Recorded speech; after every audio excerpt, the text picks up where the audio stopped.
The co-op actually now. 1 minute to the call.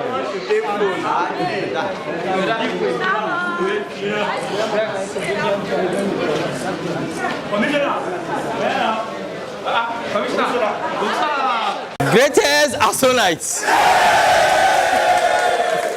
My name is Ahmed Buhari. I was opportune to be born into a middle-class family in the late 70s.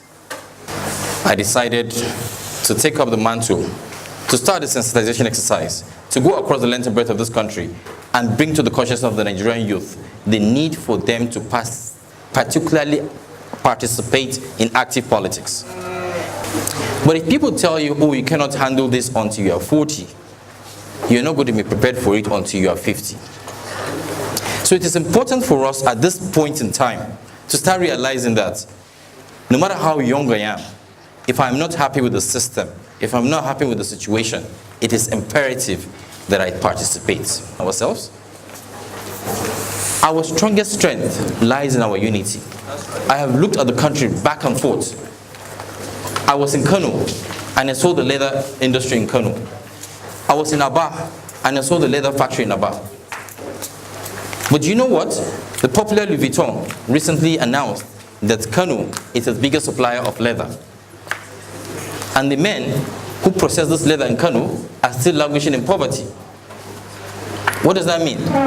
That means we are pushing our items to the wrong places. It is important at this stage to start thinking of how to synergize, bring businesses together, look for how to become more entrepreneurial, try and be self-reliant, try and separate ourselves from dependence on the system. What we should ask for is a system that works only so that our businesses can thrive. We're all young people. 10 years from now, I assure you nothing is going to change with the current situation. But it's going to be dependent on whether we are ready to move on or if we just want to play business as usual. It is now important for us to make it a law to ensure that every girl goes to school, no matter what. And her decision to get married should be left entirely to her and not to any group of persons, especially the men. It is the responsibility of the woman to decide what's going to happen next in her life. But it is also the responsibility of the father to ensure that this child receives education. Whatever kind of education.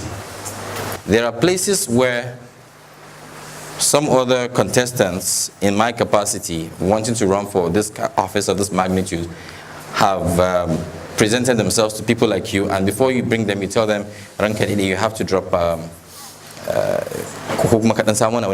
give us something, let's go back and prepare the event properly. These boys asked me for nothing. This is their own support.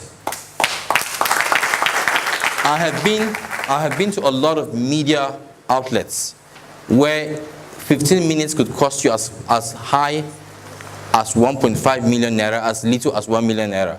And they will tell me, brother, don't worry. We'll just tell them that it is a story that we have to run. Why are they doing this? Because they support the movement. Why are they doing this? Because they know that I'm in their category. Why are they doing this? Because they want to see a difference in the system. And that is exactly how I want the mentality to be. It's not all about money. Comrade, it has to do with what you have to offer. When the people believe in what you're trying to do, they will support you. They will collect money from those people, but they will still vote you into office. So your job right now is to create that awareness, to sensitize the people, create that consciousness, and let them start believing that the only way out of this thing is by demanding for accountability, transparency, efficiency, good governance from the people in office. It is not about money. Money is only going to be needed during logistics, traveling here and there, and what have you. And if I tell everybody here to give 100 naira to your cause, for example, you'll be able to do more than enough.